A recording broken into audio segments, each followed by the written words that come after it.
हनुमानाच्या संदर्भामध्ये हनुमंतरायाला जेव्हा बंदीवान बनवून रावणाच्या सभेत नेलं, रावणाच्या सभेत हनुमंतरायाला नेण्यात आलं, बंदीवान करण्यात आलं आणि हनुमंतरायाला रावणानं धमकी दिली, शेपूट पेटून तुला अद्दल घडवतो. रामायण त्या काळात झालं. आजच्या काळात बदल कसा होतो बघा. आजच्या काळात अटक न होता धमकी दिली जाते. तेव्हा सांगितलं होतं रावणाने हनुमंतरायाला शेपटी पेटवून देतो. आता सांगितलं जातं कारवाई करतो.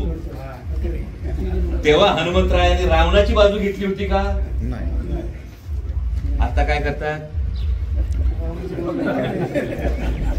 हा जो फरक आहे. कारण भक्ती कुणाची करावी, उपासना कुणाची करावी, कुणाच्या पायावर डोकं ठेवावं, तर हनुमंतरायाच्या पायावर डोकं का ठेवलं गेलं, का ठेवतो, अजूनही ठेवतो. कारण हनुमंतरायांनी निष्ठा या गोष्टीचा अर्थ आणि रावणाच्या सभेमध्ये बंदीवान बनवलेला असताना शेपटी पेटून देतो म्हटल्यानंतर, शेपटी पेटल्यानंतर त्या शेपटीची मशाल करून रावणाची लंका जाळण्याची ताकद हनुमंतरायांनी दाखवली. आणि त्याच पद्धतीने जर निष्ठा ठेवली तर समोरून दबाव टाकणाऱ्यांची लंका ही दहन झाल्याशिवाय राहत नाही.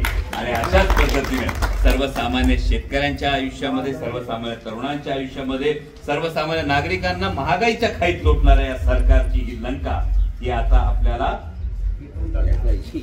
संपवायची. आणि यासाठी आपल्याला सर्वसामान्य देशातल्या शेतकऱ्यांनी जो निर्णय घेतला तोच निर्णय आपण सगळे घ्याल.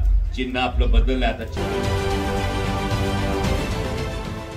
देश विदेशातील प्रत्येक घडामोडींचे लाईव्ह अपडेट मिळवण्यासाठी आता साम टीव्हीच्या सर्व सोशल मीडिया प्लॅटफॉर्मला लाईक, फॉलो आणि सबस्क्राईब करा. तसंच सर्व नोटिफिकेशनसाठी बेल आयकॉन प्रेस करायला विसरू नका.